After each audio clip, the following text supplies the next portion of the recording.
우리 하나님 말씀 오늘은 다니엘서 6장에서 봅니다. 이번 주 수요기도 말씀과 연결되어서 우리가 함께 살펴봅니다. 다니엘 6장 1절부터 10절 말씀, 다니엘 6장 1절부터 10절 말씀 함께 다 봉독한 후에 내 평생에 기도하리라, 내 평생에 기도하리라 라는 제목으로 하나님 말씀 나누겠습니다.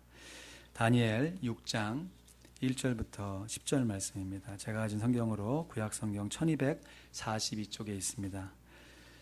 다니엘 6장 1절부터 10절까지 말씀 천천히 한 목소리로 크게 봉독하겠습니다. 다니엘 6장 1절입니다. 함께합니다. 시작.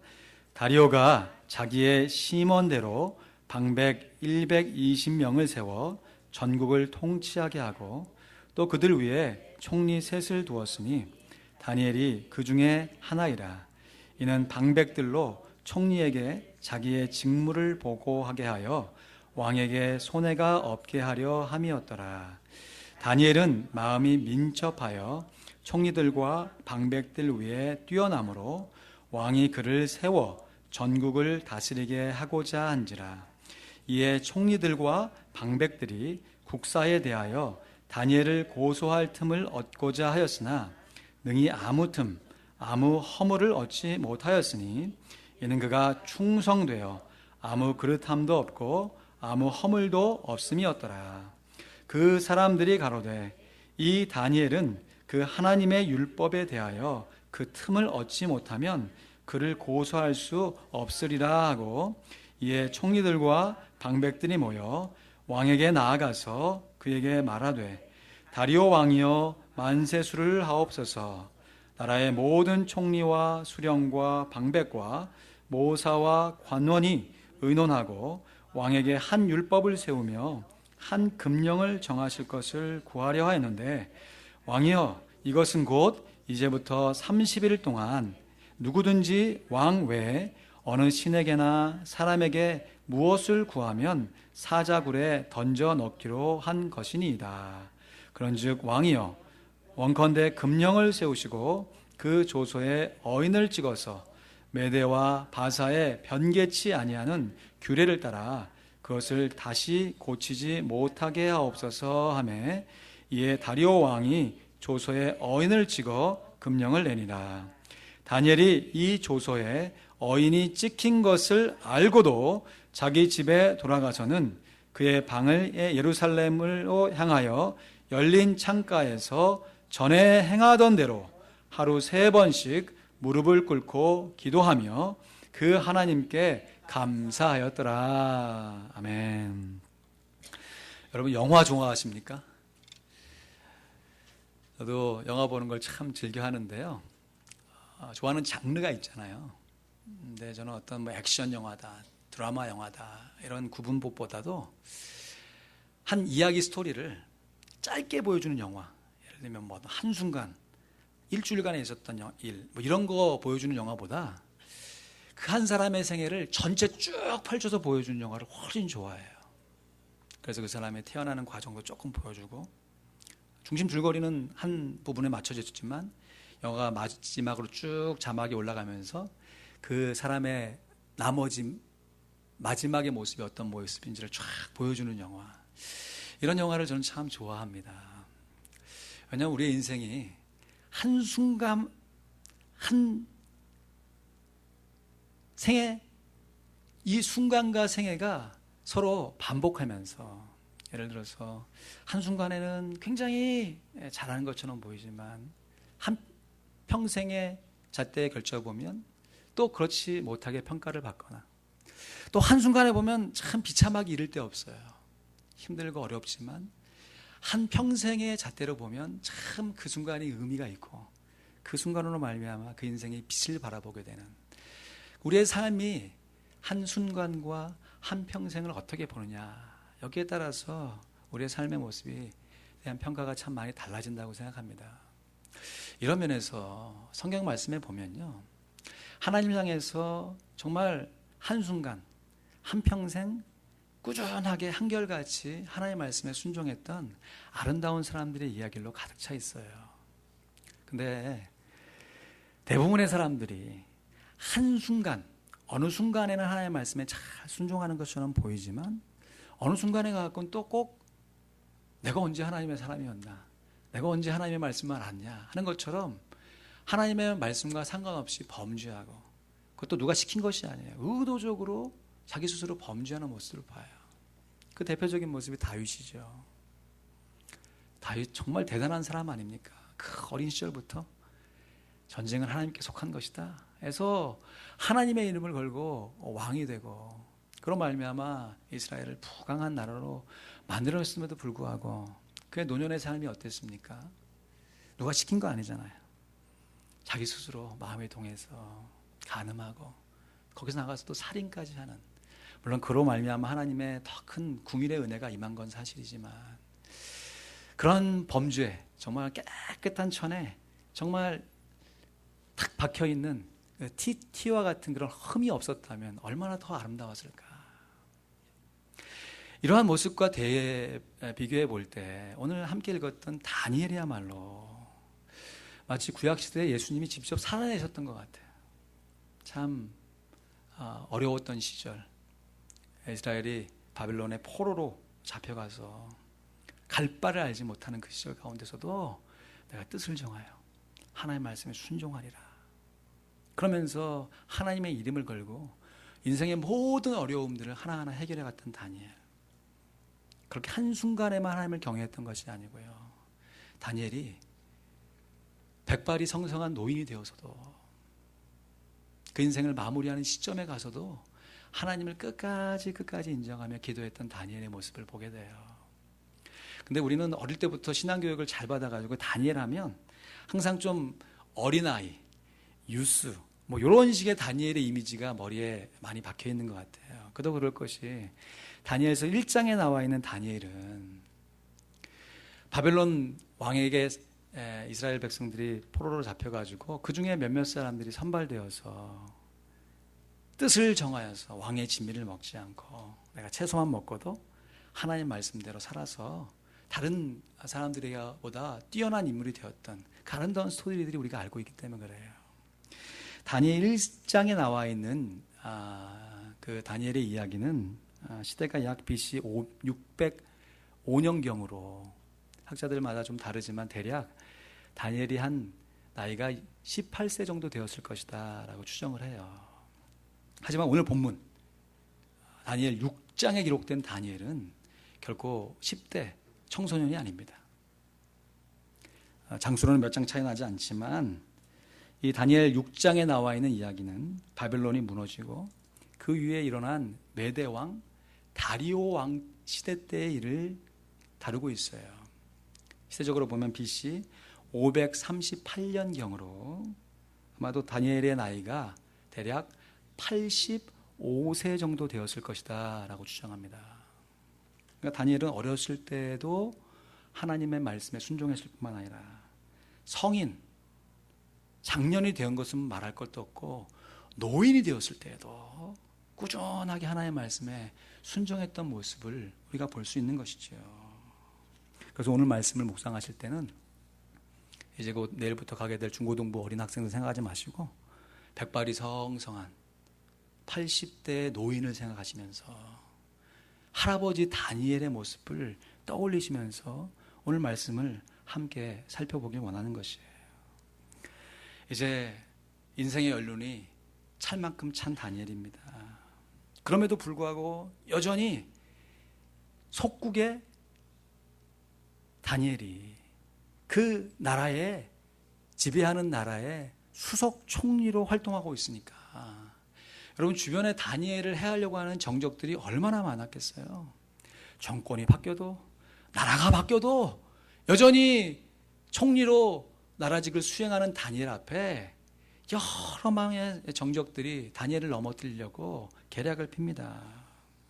아무리 털어도 다니엘 스스로 행하는 행적을 통해서는 흠을 잡을 수 없자, 여기 보면 모든 신하가, 모든 장군들이 함께 모여가지고 계략을 짜는데 다니엘을 본인 갖고 있는 신앙을 통해서 넘어뜨려야겠다.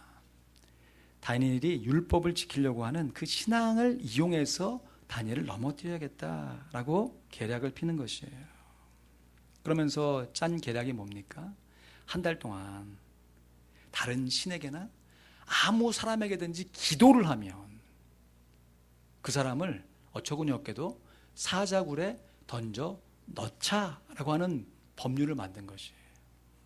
그리고 나서 그것을 자기들끼리 다 모아놓고 이제 마지막 승인을 받는데 앞뒤 전후 설명하지 않고 왜 이런 걸 만들었는지 설명하지 않고 대뜸 대령에게 나와가지고 모든 신하가 함께 다 이렇게 하는 것이 좋겠습니다. 이렇게 하면서 당신의 이름을 좀 높임을 받는 것이 좋을 것 같습니다. 그때 좀 분별력 있는 다리오 왕이라면 좀 깊이 있게 생각을 했을 텐데 사람이 그런 실수 빠질 때 있거든요. 앞뒤 전후 딱 잘라놓고 자기 할 말만 딱 했을 때 뭐 그렇게 하라고 해. 본심은 아니에요. 근데 자기가 그렇게 하라고 했다고 하는 말을 듣고 그 밑에 있는 사람들이 오히려 그 말을 듣고 다른 사람을 해하고자 할 때 되어지는 이야기들이 오늘 다니엘이 겪은 어려움이거든요. 근데 이에 대한 다니엘의 반응이 참으로 담대합니다.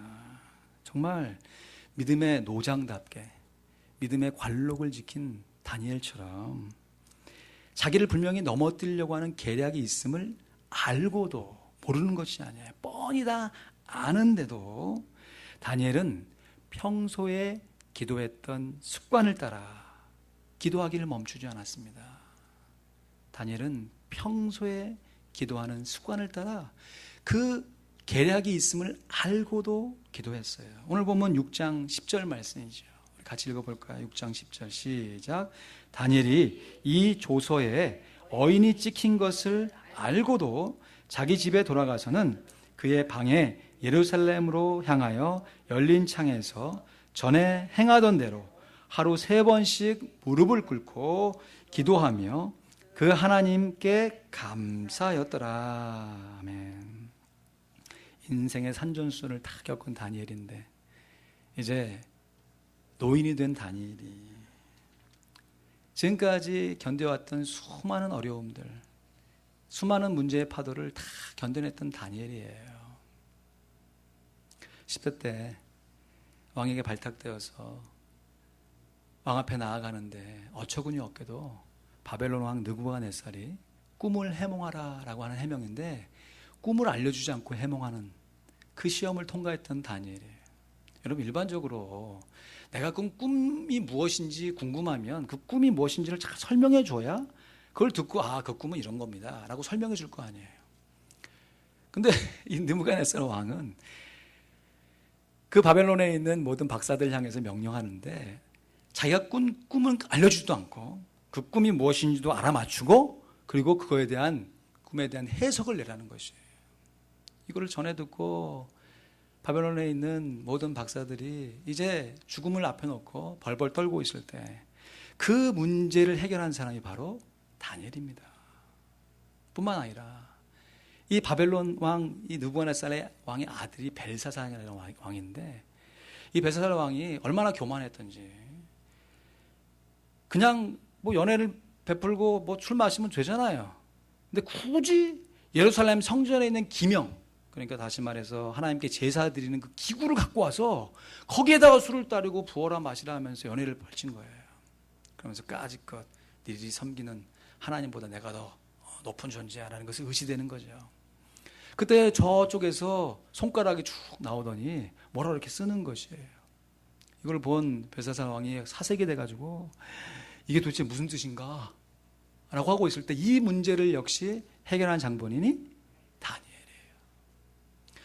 여러분 다니엘은 지금까지 사람의 지혜로 풀어낼 수 없는 정말 특별한 능력을 갖고 있는 사람이었죠. 그런 다니엘이 시종일관 하나님께 기도해 왔는데 이제 노인이 된 다니엘이 지금까지 견뎌왔던 문제와 견주어 이 문제를 바라보면서도 다시 뭐 하고 있습니까? 기도하고 있습니다. 지금까지 하나님의 은혜로 내가 말씀에 순종하며 살아왔는데 내가 지금이 와서 85세 된 이 시점에 와서 내가 굳이 하나님께 기도하지 않을 이유가 뭐였냐라고 싶었던 것이겠죠. 이제 더 이상 인생의 어떤 성취나 어떠한 특별한 성공조차 큰 의미로 다가오지 않았을 이 믿음의 거장이 된 다니엘이 자기를 해치려고 하는 정적들의 계략이 있는 것을 알면서도 그의 규칙적인 기도 생활을 멈추지 않았습니다. 여러분, 우리들에게 문제가 다가올 때, 우리에게 어려움이 다가올 때, 여러분 솔직하게 우리의 신앙을 한번 점검해 보십시오. 가장 먼저 우리의 우선순위에서 제거되는 것이 무엇인지.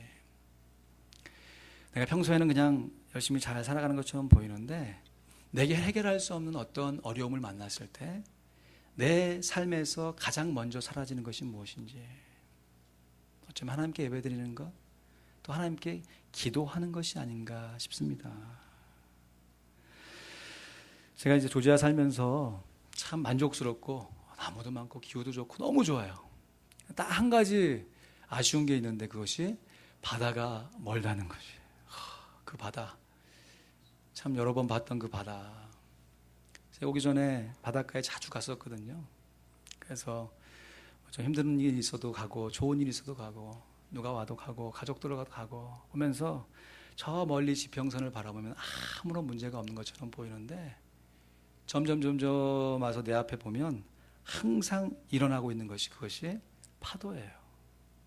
참 신기하죠. 멀리 볼 때는 전혀 없는 것처럼 보이는데 가까이 눈을 보면 항상 보이는 게 파도예요. 그리고 그 파도가 부딪혀 오는데 참 바위에 아름답게 부딪혀 와요. 그래서 한 번은 바람이 거칠게 불어서 풍랑이 일어서 파도가 크게 일어서 바위를 탁 치게 되면요, 하얀 보풀하기라고 하죠. 이렇게 일어나면서 거기에 있는 바위들이 다 온데간데 없어진 것 같아요. 잠시 동안이지만. 그런 착각이 들 만큼 파도가 팍 쳐옵니다. 그러면 여지없이 드러나는 것이 뭐냐면 파도가 싹 가라앉으면 여전히 존재해 있는 바위가 탁 드러나요. 그러면 그것을 끝이냐? 또 밀려오는 파도들이 있어요. 그 파도들을 바라보면 제가 이런 생각한 적이 있어요. 야, 우리의 인생의 삶이 바로 이 파도를 견디는 바위와 같구나.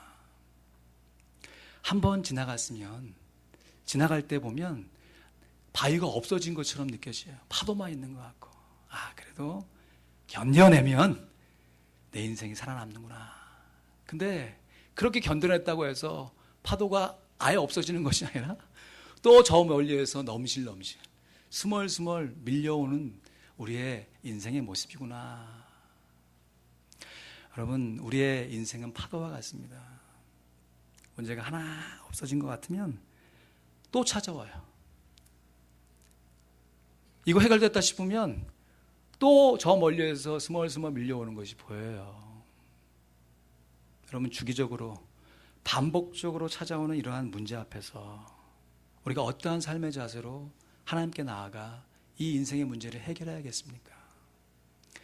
다니엘은 지금까지 살아오면서 겪었던 여러 가지 인생의 문제를 기도로 극복했는데 그 기도가요, 주기적으로 찾아오는 인생의 문제보다 더 규칙적이고 더 반복적이어서 문제의 반복이 규칙된 기대보다 훨씬 더 작게 만들어서 문제의 반복이 이 정도의 속도로 반복된다면 다니엘은 그보다 훨씬 더 빠르게 기도의 주기를 반복시켰던 것이지요.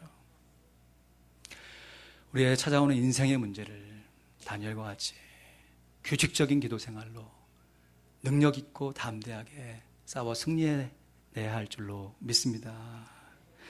여러분, 이렇게 기도했으면 짜잔, 야, 다니엘이 이런 상황 가운데서도 기도하네, 대단하다. 우리가 다니엘을 함부로 할 수 없다 라고 해서 정적들이 자기 스스로 그 만들어 놓은 법령을 풀어내고 오히려 다니엘과 하나가 되고, 짜잔, 다니엘하고 오히려 더 좋아지면 얼마나 좋겠어요.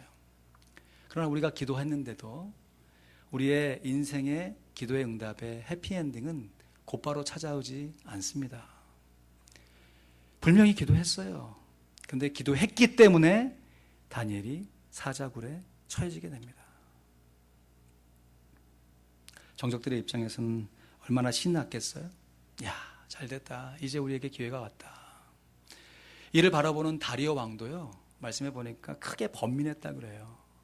야, 내가 의도적으로 만든 법도 아니고 어떻게 하다 보니 이렇게 되는데 내 신복 다니엘이 죽음에 이르기까지, 야, 내가 지금 무슨 실수를 범한 것이야. 근데 이미 조서에 어인이 찍혀 있으니까 어쩔 수 없이 다니엘을 사자굴에 던져넣게 돼요. 다니엘 5장 31절 말씀에 보면 다리오 왕이 왕이 되는 그 과정을 쭉 기록하면서 다리오 왕이 되었을 때 나이가 62세라고 기록하고 있습니다. 그러니까 지금 6장에 접어든 다니엘의 나이가 85세니까 왕인 다리오 왕보다 다니엘이 훨씬 더 나이가 많은 거죠. 자기보다 연배가 높은 충신 다니엘을 사자굴에 던져놓고서 번민하는 다리오의 왕. 근데요, 이러한 다리오 왕의 모습은 성경이 기록하고 있는데 정작 그렇게 사자굴에 던져져서 하룻밤을 지새는 다니엘의 모습은 성경이 침묵하고 있어요. 여러분, 다니엘이 사자굴에서 하룻밤 지내면서 무슨 일을 했을 것 같습니까? 전 성경 읽으면 이런 게 참 궁금해요. 여러분 어떠시세요? 다니엘이 사자굴에 쳐들어서 뭐 하고 있었을까 도대체? 야, 나는 별로 맛이 없어. 다음날 아침에 신선한 먹잇감이 오니까 좀 괜찮아 하면서 사자들하고 장난을 쳤을까?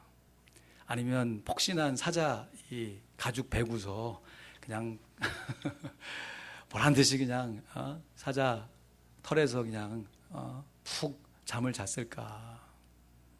말씀의 기록은 없지만 우리가 충분히 상상할 수 있지요. 지금껏 일평생 기도해왔던 다니엘, 정적들이 자기를 해하려는 음모가 있음을 알고도 기도했던 다니엘이 사자굴 속에서도 분명히 하나님 앞에 기도하였는 줄로 믿습니다. 나중에 천국에 가면 다니엘 형님 만나면, 할아버지라고 그래야 되나요? 만나면 좀 물어봤으면 좋겠어요. 그때 뭐 하셨어요? 여러분, 근데요, 다니엘이 사자굴에 처해짐을 알고서도, 상상이지만 사자굴 안에서도 다니엘의 기도했을 분명한 이유가 있습니다. 그것은 다니엘이 기도했던 기도의 관성뿐만 아니라 다니엘서 9장 말씀에 보면요, 다니엘이 이 다리오 왕이 된 원년에 그 첫 번째 해에 예레미야 선지자 말씀을 읽게 돼요. 그러면서 예레미야 선지자가 지금 다니엘 입장에서 보면 이스라엘 나라 백성이 포로가 되어가지고 한참 수십 년의 세월이 지난 이 시점이거든요. 근데 포로가 되기 이전에 이미 이스라엘 백성들이 포로가 되면 70년 만에 이스라엘 백성들이 해방되어서 본국으로 돌아올 것이다 라고 하는 약속의 말씀을 다니엘이 그때 읽게 되는 것이. 다니엘 9장 1절에서 3절 말씀입니다. 제가 한번 읽어볼게요. 파워포인트 보시면, 메대 족속 아하수에로의 아들 다리오가 갈대아 나라 왕으로 세움을 입던 원년, 곧 그 통치 원년에 나 다니엘이 서책으로 말미암아 여호와의 말씀이 선지자 예레미야에게 임하여 고하신 그 연수를 깨달았나니 곧 예루살렘의 황무함이 70년 만에 마치리라 하신 것이니라. 여러분, 다니엘이 이 말씀을 읽었을 때 받아질 감동이 얼마나 컸을 것 같습니까? 지금 이 약속의 말씀을 다리오 왕 원년에 받아들인 다니엘이, 야, 이제 얼마 남지 않으면 이스라엘 백성들이 본국으로 돌아가는구나 라는 그 사실, 이 약속의 말씀을 붙들고 3절 4절 말씀해 보니까 같이 읽어볼까요? 다니엘 9장 3절 4절 파워포인트 보시면 시작. 내가 금식하며 베옷을 입고 죄를 무릅쓰고 주 하나님께 기도하며 간구하기를 결심하고 내 하나님 여호와께 기도하며 자복하게 이르기를 그랬습니다. 그러면서 이제 5절 이후부터 쭉 다니엘이 기도했던 기도의 내용이 아주 아름다운 문장으로 기록되어 있어요. 이 자세한 말씀 우리가 오늘 수요일 날 우리 수요 기도회 때 한 번 더 자세하게 살펴보고 기도하려고 그래요. 여러분 아주 어림잡아서 생각해 보시죠. 다니엘서 1장에 다니엘의 나이가 몇 살 정도 됐다고요? 18세 정도. 다니엘 나이 18세에 바벨론의 포로로 잡혀서 타국 생활을 시작하게 되었어요. 그리고 이제 다리오 왕 앞에서 사자굴에 던져진 나이가 다니엘의 나이가 85세 정도. 정확지 않더라도 그럼 85 마이너스 18 하면 67년 정도의 시간이 흐른 것이죠. 근데 그때 다니엘이 예레미야 선지자의 말씀을 딱 읽었는데 지금 자기가 포로 생활한 지가 67년이 지났는데 이제 70년이 되어지면 하나님께서 이스라엘 백성들을 해방시켜 주실 것이다 라고 하는 약속의 말씀을 딱 받은 것이에요. 이야, 이제 막 앞으로 3년 정도밖에 남지 않았네. 다니엘의 마음이 급해진 거죠. 평소에도 기도했지만 더 간절한 마음으로 기도하기 시작하는 것이죠.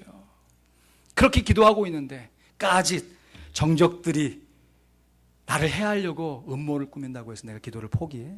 천만의 말씀, 내가 약속의 말씀을 붙들고 기도하리라. 하나님의 약속을 붙들고 기도하는 다니엘의 모습을 보고 있는 것이죠. 이러한 하나님의 약속의 말씀을 받은 다니엘이기에 조소의 어인이 찍인 것을 알았습니다. 정적들이 자기를 해하려고 하는 계략이 있는 것을 알았어요. 그것을 알고도 전에 행하던 대로 기도했던 다니엘이 될 수 있었던 것이죠. 그럼 이러한 모습에 우리의 삶을 비춰보면 어떻습니까? 우리의 인생에 문제가 생길 때마다 분명히 하나님이 그 문제를 해결해 주셨잖아요. 함께 하심을 알고 있는 우리들이 문제의 모습은 다르지만, 파도의 모습은 다르지만 똑같은 문제일 뿐 아닙니까? 똑같은 파도일 뿐 아닙니까? 근데 마치 내게 가까운 문제가 이제 처음 당하는 문제인 것처럼 마음을 졸이고 힘들어하면서, 누가 시킨 거 아니에요. 기도하지 마십시오. 시킨 거 아니야. 근데 오히려 우리 스스로 기도하기를 포기하는, 참 이러한 연약한 모습이 우리 가운데 있지 않나. 우리의 모습을 돌아보기 원합니다. 그래서 우리들도 일평생을 다 살아가는 이후에도 여전히 하나님만을 의지하면서 다니엘과 같이